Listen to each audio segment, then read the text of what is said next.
pala si Raquel Tagata. Taga Isabela po ako.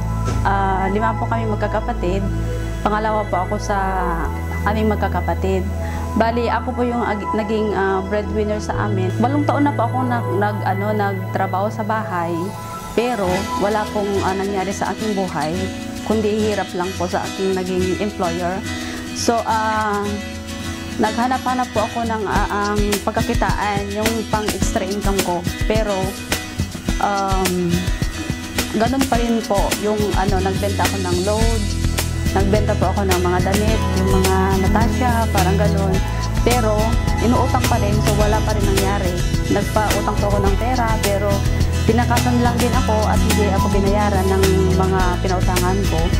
Tapos, dumating sa isang araw na pinakilala yung kaibigan ko, si Royal. Doon po, nagsimula po ako sa pagiging user po sa products ng Royal. Tapos, nung nakita nila na may pagbabago na po sa aking aura, sila na rin mismo sa akin lumapit na magbibili na daw sila ng mga products. Tapos, noong una, ang akala ko, pabenta-benta lang po si Royal. Maganda pala naman pala yung sistema ni Royal. So, doon ko po natutunan na i-career ko na po yung pagiging Royal ko. So, sa madaling salita, nabago po ang aking buhay sa pagro-Royal ko. Ngayon, kumikita na po ako ng yung kung ano yung kinikita ko ng isang taon, ay ng isang buwan, pwede kong kitain ng isang linggo. Sa ngayon, mas maganda lang ang estado mo kumpara nung bago ka pa lang dito sa Dubai. Opo naman, malaking binagbago kasi nagkaroon na po ako ng financial freedom, time freedom.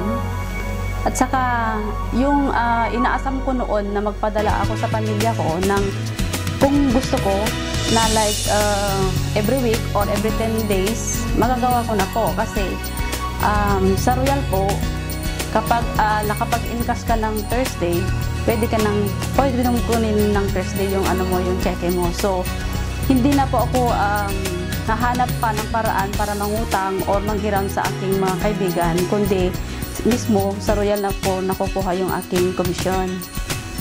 Ano ang gusto mong ipagpasalamat at narating mo ang estado mo sa ngayon?